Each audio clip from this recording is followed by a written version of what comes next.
Hello students, मैं निशा बंसल।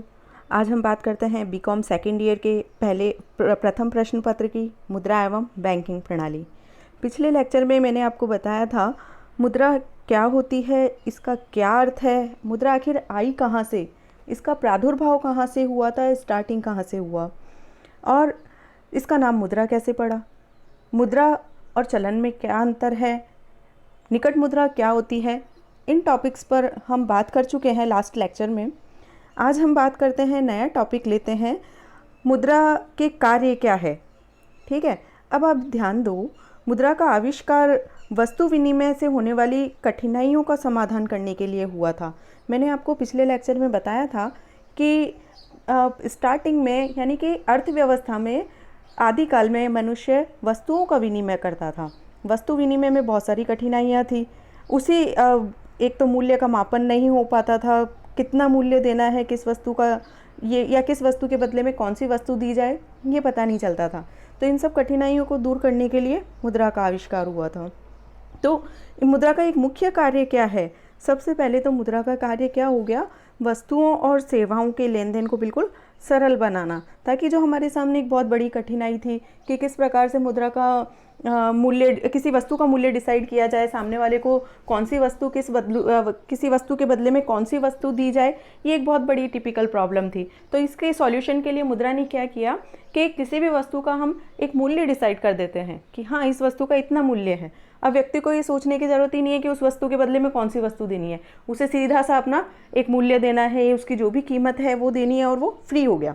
तो इस प्रकार से ये जो लेन देन है ये बहुत ही सुगम हो गया, ईजी हो गया, एकदम सरलता से, आसानी से आप कहीं पे भी उस वस्तु की कीमत देके उसे खरीद सकते हैं। दूसरी वस्तु आपको कैरी करने की ज़रूरत नहीं है उसके बदले में। तो इस प्रकार से और संपूर्ण आर्थिक तंत्र का संचालन मुद्रा के द्वारा ही संभव है। अब सबसे बड़ी बात यह है कि अर्थव्यवस्था की जितनी भी क्रियाएं हैं वो मुद्रा के माध्यम से ही संचालित की जा सकती है। इसके कार्य यदि हम देखें तो मुद्रा के कार्यों को हम 2 पार्ट्स में डिवाइड कर सकते हैं। पहला है मुद्रा के स्थैतिक कार्य। स्थैतिक कार्य का मतलब क्या हुआ, मुद्रा के ऐसे कार्य जिन्हें मुद्रा हर हाल में, हर अर्थव्यवस्थाओं में क्या करती है, संपादित करती है, जो एक कॉमन कार्य जिसको हम बोल सकते हैं, जिनमें कोई चेंजिंग का, किसी प्रकार का कोई परिवर्तन नहीं होता, ये कार्य मुद्रा के द्वारा संपादित किए ही जाएंगे। अब इन स्थैतिक कार्यों के अंतर्गत हम देखें तो देखिए मुद्रा के क्या क्या कार्य आते हैं, इसको हम डिवाइड कर सकते हैं। पहला पॉइंट है, देखिए आप, विनिमय का माध्यम। मुद्रा विनिमय का माध्यम है। ये मैंने आपको बताया था कि मुद्रा का मुख्य कार्य क्या है, वस्तु विनिमय की कठिनाइयों को दूर करके वस्तुओं के क्रय विक्रय के सौदों में मध्यस्थ के रूप में कार्य करना। यानी कि वस्तु विनिमय में जो प्रॉब्लम आती थी उसको दूर करके अब मुद्रा क्या करती है, मध्यस्थ का कार्य करती है। तो जो वस्तुओं का लेन देन था उसमें एक मीडिएटर, मध्यस्थ कौन हो गई, मुद्रा। तो इस प्रकार से विनिमय का क्या है, एक माध्यम बन गया है मुद्रा। मुद्रा के माध्यम से किसी भी प्रकार का कोई भी सौदा संपादित किया जा सकता है। अगला हम देखें मूल्य का मापन। मूल्य के मापन से क्या तात्पर्य हुआ कि किसी भी वस्तु के मूल्य को डिसाइड करना, निर्धारित करना। ठीक है ना, मुद्रा के द्वारा हम ये डिसाइड कर सकते हैं कि हाँ, इस वस्तु की इतनी कीमत है, इतनी प्राइस है, उस वस्तु के लिए हम उतना ही पैसा देंगे, उतनी ही कीमत देंगे। तो एक किसी भी वस्तु के मूल्य को मापना, उसकी कीमत निर्धारित करना, ये मुद्रा का एक मुख्य स्थैतिक कार्य में ले सकते हैं हम। ठीक है, मूल्य संचय का साधन। मूल्य संचय के साधन से क्या मतलब हुआ कि मूल्य का संचय करना। ठीक है, आप पैसा रख सकते हैं, मुद्रा अपने पास रख सकते हैं और उसका उपयोग कब कर सकते हो, भविष्य में कभी भी कर सकते हो। उस पैसे से आप कोई भी वस्तु खरीद सकते हो।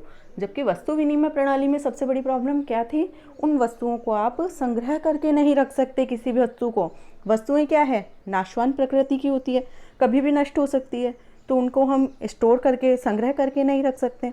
जबकि मुद्रा एक स्थैतिक प्रकृति की है, उसको हम स्टोर करके रख सकते हैं, संग्रहित करके रख सकते हैं और उसका कभी भी क्या कर सकते हो, भविष्य में किसी भी वस्तु को खरीदने के लिए उपयोग कर सकते हैं। तो मूल्य संचय का एक मुख्य साधन है। स्थगित भुगतानों का आधार। स्थगित भुगतानों के आधार से क्या तात्पर्य हुआ यहाँ पर, अब देखिए मुद्रा का सबसे बड़ा एक रोल क्या है। आपके पास पैसे हैं, आप कभी भी तुरंत भुगतान अगर आप नहीं कर पा रहे हैं, यदि आपके पास कभी भी किसी भी समय पे तुरंत पैसे नहीं हैं और आप कुछ वस्तु खरीदना चाहते हैं, तो आप उसे उधार लाके भविष्य में उसका भुगतान कर सकते हैं। ठीक है, तो जो भविष्य में भुगतान किए जाएंगे उन भुगतानों का मुख्य आधार क्या है? मुद्रा है। अब देखिए वस्तु विनिमय प्रणाली में सबसे बड़ी प्रॉब्लम क्या थी? वस्तु तो तुरंत आपको देनी पड़ेगी, उनको आप भविष्य के लिए टाल नहीं सकते भुगतान को कि भविष्य में हम आपको ये वस्तु दे देंगे, जबकि मुद्रा के रूप में ये काम किया जा सकता है। आप आज नहीं दे रहे हैं पैसे, आपके पास नहीं है, आपने थोड़े दिन बाद दे दिया, तो इस प्रकार से क्या है, उस भुगतान को आपने कुछ समय के लिए स्थगित कर दिया कि कुछ समय पश्चात हम आपको भुगतान कर देंगे। तो इस प्रकार से स्थगित भुगतानों का मुख्य आधार क्या होती है? मुद्रा। मुद्रा के द्वारा ही हम भुगतान फ्यूचर में कर सकते हैं। मूल्य हस्तांतरण। मूल्य हस्तांतरण से क्या तात्पर्य हुआ? आप देखिए मुद्रा के चलन से क्या हुआ? उत्पत्ति के साधनों की गतिशीलता में वृद्धि हो गई, यानी कि मूल्य का, आप किसी भी वस्तु के मूल्य को ट्रांसफ़र कहीं पर भी कर सकते हैं। मैंने आपको बताया था सबसे तरल संपत्ति क्या है? मुद्रा है। अब यदि आपके पास किसी भी प्रकार के फिक्स एसेट्स है, मान लीजिए एक मकान है या ज़मीन है और आप कहीं और जाना चाहते हैं, तो मुद्रा के माध्यम से आप क्या कर सकते हैं? उस ज़मीन को आपने मुद्रा में कन्वर्ट किया, उसको सेल करके मुद्रा ली और उस मुद्रा से आप कहीं अन्यत्र जाकर अपना कोई भी काम कर सकते हैं, उससे फिर से ज़मीन ले सकते हैं। तो ये आपने क्या किया? मूल्य का ट्रांसफ़र कर दिया, हस्तांतरण कर दिया। तो इस प्रकार से ये मुद्रा के माध्यम से ही संभव है। आपने एक स्थान से एक संपत्ति, फिक्स एसेट्स को कन्वर्ट किया कैश में, मुद्रा के रूप में, और अन्य स्थान पर आपने उसके बदले में कोई भी वस्तु खरीद लिए। ज़रूरी नहीं आप वही वस्तु खरीदें, कोई और जो आपको आवश्यकता है वही वस्तु हम खरीद सकते हैं। तो इस प्रकार से मूल्य का हस्तांतरण का मुख्य साधन क्या हो गया? मुद्रा हो गया। मूल्य यंत्र। आप देखिए किसी भी प्रकार की अर्थव्यवस्था हो, आप अर्थव्यवस्था के प्रकार को यदि हम देखें तो पूंजीवादी अर्थव्यवस्था, मिश्रित अर्थव्यवस्था और समाजवादी अर्थव्यवस्था के अंतर्गत हम डिवाइड कर सकते हैं अर्थव्यवस्थाओं को। तो हर अर्थव्यवस्था में मुख्य आधार क्या है उस अर्थव्यवस्था के संचालन का? मुद्रा। जिसमें भी पूंजीवादी अर्थव्यवस्था, उसका तो मुख्य आधार ही मुद्रा है। पूंजीवादी अर्थव्यवस्था में जिसके पास जितनी ज़्यादा मुद्रा है वही उस अर्थव्यवस्था में ज़्यादा उसका महत्व बढ़ जाएगा। तो इस प्रकार से मूल्य यंत्र का एक मुख्य मुद्रा का एक मुख्य कार्य है मूल्य यंत्र का, यानी कि हर अर्थव्यवस्थाओं में मुद्रा एक मुख्य भूमिका अदा करती है। मूल्य यंत्र के निर्माण का कार्य भी मुद्रा ही करती है। तो इस प्रकार से ये जो हमने कार्य देखे, विनिमय का माध्यम, मूल्य मापन, मूल्य संचय का साधन, स्थगित भुगतानों का आधार, मूल्य हस्तांतरण, मूल्य यंत्र, ये सब मुद्रा के स्थैतिक कार्यों में हम सम्मिलित कर सकते हैं। इसके बाद हम आते हैं मुद्रा के प्रावेगिक कार्य। प्रावेगिक कार्यों से तात्पर्य हुआ ऐसे कार्य जो परिवर्तनशील है, परिस्थितियों के अनुसार इनमें परिवर्तन होता रहता है। तो इसमें हम देखते हैं पहला, राष्ट्रीय आय का वितरण। देखिए राष्ट्रीय आय का मापन किस में होता है? मुद्रा के रूप में होता है। किस देश में कितनी इनकम हुई एक वर्ष की अवधि में, ये सारी मुद्रा के माध्यम से ही हम इसका मेजरमेंट कर सकते हैं, इसका अनुमान लगा सकते हैं। ठीक है, अब राष्ट्रीय आय में जो प्रोडक्शन कार्य होता है, उस प्रोडक्शन कार्य में उत्पत्ति के विभिन्न साधन अपना अपना सहयोग देते हैं, उनका अपना अपना एक पार्ट होता है। आपको पता है उत्पत्ति के साधन कौन कौन से हैं? मैंने आपको पहले भी बताया था, भूमि, पूंजी, श्रम, संगठन और साहस। ये सारे साधन मिलकर क्या करते हैं? अपना अपना काम करते हैं, जिनके माध्यम से प्रोडक्शन कार्य होता है।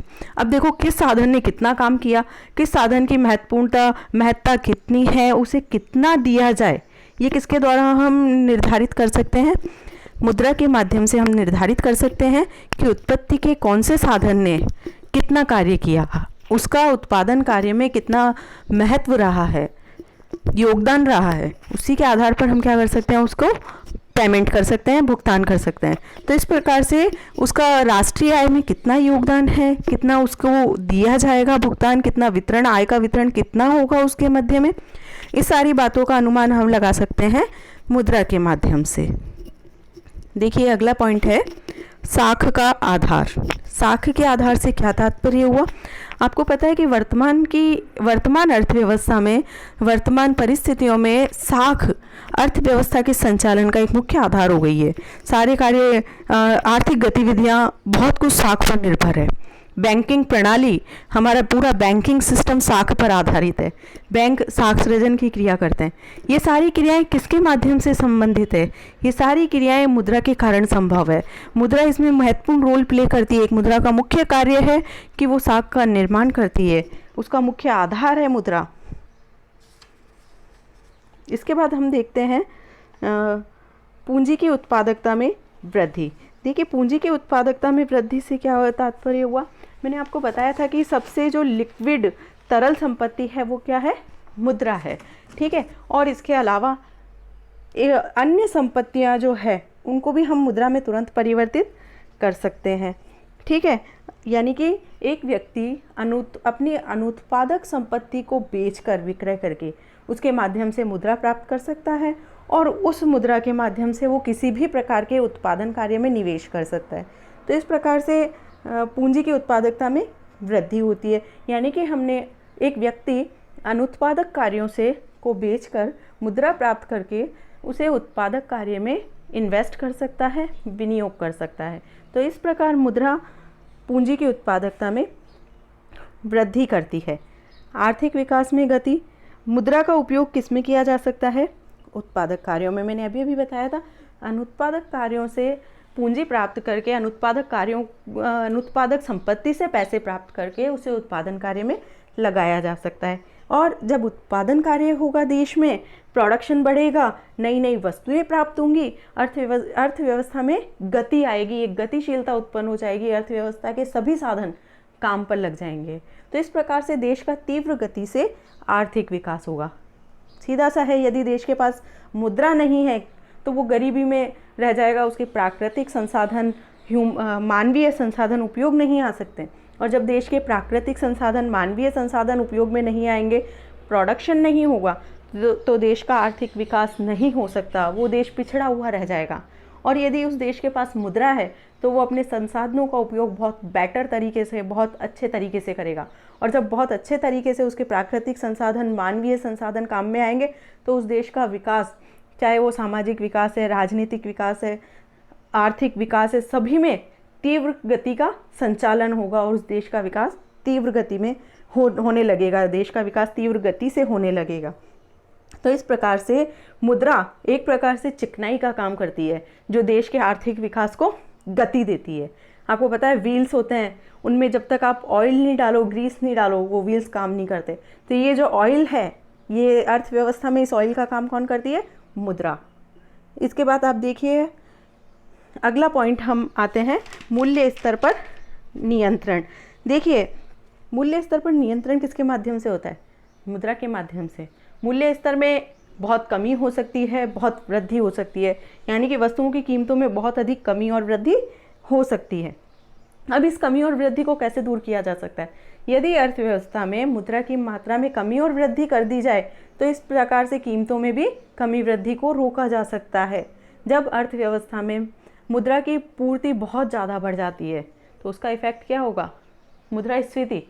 जब मुद्रा की पूर्ति बढ़ती है तो सीधा सा है, लोगों की इनकम बढ़ेगी, आय बढ़ेगी, और जब आय बढ़ेगी तो उनका खर्चा भी बढ़ जाएगा, वो बहुत ज़्यादा कंजम्पशन करने लगेंगे। ठीक है, अब उपभोग तो तुरंत बढ़ गया, लेकिन प्रोडक्शन होने में टाइम लगेगा। उत्पादन का एक पूरा प्रोसेस होता है, उत्पादन तुरंत नहीं होता। तुरंत नहीं होने के कारण क्या इफेक्ट हुआ? मार्केट में मांग तो बढ़ गई है, लेकिन उसके अकॉर्डिंग पूर्ति नहीं हो पा रही है। और सीधा सा है, मैंने आपको बताया था, फर्स्ट ईयर में हमने पढ़ा था, जब मांग बढ़ती है, जब मांग में तुरंत पूर्ति, मांग बढ़ जाएगी और पूर्ति नहीं हो पा रही है तो वस्तुओं की कीमतें क्या हो जाएगी? बढ़ जाएगी, क्योंकि पूर्ति नहीं दे पा रहे हैं। तो इस ऐसे स्थिति में जो मुद्रा की बढ़ी हुई पूर्ति थी उस पर नियंत्रण स्थापित किया जाए, उसको कम कर दिया जाए, तो क्या होगा? मूल्य स्तर पर नियंत्रण स्थापित हो जाएगा। इस प्रकार से मूल्य स्तर पर नियंत्रण करने के लिए मुद्रा की मात्रा में कमी वृद्धि करना आवश्यक हो जाता है, तो आसानी से मूल्य स्तर पर नियंत्रण स्थापित हो सकता है। अगले पॉइंट पे आते हैं। अगला पॉइंट है वित्तीय निर्णय में सहायक। देखिए, कोई भी व्यवसाय, किसी भी प्रकार का बिजनेस स्टार्ट कीजिए, उसका मुख्य आधार क्या है? उस बिजनेस को लगाने का मुख्य आधार है मुद्रा। जितना पैसा आपके पास है उसी के अकॉर्डिंग आप अपना व्यवसाय लगाने की सोचेंगे कि हाँ मेरे पास आज इतना पैसा है तो मैं इस अकॉर्डिंग इतना इन्वेस्ट करके ये बिजनेस स्टार्ट कर सकता हूँ। तो ये जो आपने डिसीजन लिया कि मुझे कौन सा बिजनेस करना चाहिए, ये किस पे डिपेंड हुआ? आपकी वित्तीय आधारों पर, मुद्रा की मात्रा पर, कि मेरे पास इतनी मुद्रा अवेलेबल है, इतनी पूंजी है मेरे पास, उसी के आधार पर मैं बिजनेस लगा सकता हूँ। ज़्यादा, जिस व्यक्ति के पास बहुत ज़्यादा मुद्रा है वो बहुत बड़ी फैक्ट्री लगा सकता है, इंडस्ट्री लगाएगा। जिसके पास कम पैसा है, कम मुद्रा है, वो क्या करेगा? छोटा बिजनेस लगाएगा। तो ये उसके जो वित्तीय निर्णय हैं वो सारे किस पे डिपेंड हुए? मुद्रा पर। ठीक है, या उसको बिजनेस में कितना एक्सपांशन करना है, वृद्धि करनी है, ठीक है, कौन से उत्पाद उसे बनाने हैं, किस प्रकार का कार्य उसे करना है। ये जितने भी वित्तीय डिसीजन, निर्णय हैं, फाइनेंशियल डिसीजंस हैं, ये सब डिपेंड करते हैं मुद्रा पर। तो ये सारे वित्तीय निर्णय लेने में मुद्रा एक मुख्य सहयोग करती है। अगला देखिए आप पॉइंट, रोजगार सृजन में सहायक। देखिए मुद्रा का मुख्य कार्य मैंने आपको बताया था कि मुद्रा से हम क्या कर सकते हैं? प्रोडक्शन में वृद्धि कर सकते हैं। ठीक है, अब आप सभी जानते हैं जब मुद्रा का निवेश उत्पादन कार्यों में किया जाएगा, नई नई इंडस्ट्री लगाई जाएगी, तो सीधा सा है उन इंडस्ट्री में वर्क कौन करेगा? मानव। मशीनें भी लगेंगी लेकिन उन मशीनों को ऑपरेट कौन करेगा? मानव करेगा। और जब मानव इस प्रकार की क्रियाएं करेगा यानी कि उसके रोजगार में, उसको रोजगार मिला और इसका इफेक्ट हुआ कि देश में एम्प्लॉयमेंट जनरेट हो गया, रोजगार में वृद्धि हुई, रोजगार के नए नए अवसर उपलब्ध हुए। तो इस प्रकार से यदि देश में मुद्रा की मात्रा है अवेलेबल तो उससे उत्पादन कार्यों को गति देकर रोजगार में वृद्धि कर सकते हैं। रोजगार के नए नए साधन, रोजगार के नई नई अवसर उपलब्ध कराए जा सकते हैं। तो रोजगार सृजन में मुख्य रूप से सहायक होती है मुद्रा। रोजगार सृजन करना मुद्रा का एक मुख्य कार्य है। अगले पॉइंट पे आते हैं हम, लास्ट पॉइंट है आज का अपना, हीनार्थ प्रबंधन। हीनार्थ प्रबंधन का क्या मतलब होता है? इसको बोलते हैं हम डेफिसिट फाइनेंसिंग। डेफिसिट फाइनेंसिंग क्या होती है? एक टर्म है नई आपके लिए। देखिए डेफिसिट फाइनेंसिंग क्या होती है, हीनार्थ प्रबंधन क्या होता है? सरकार का मुख्य कार्य है लोक कल्याण के लिए कार्य करना, जन कल्याण के लिए, समाज के कल्याण के लिए कार्य करना। तो इसलिए सरकार क्या करती है? समाजवादी अर्थव्यवस्थाओं में सरकार का मुख्य उद्देश्य हो जाता है कि कैसे हम जनता का कल्याण करें।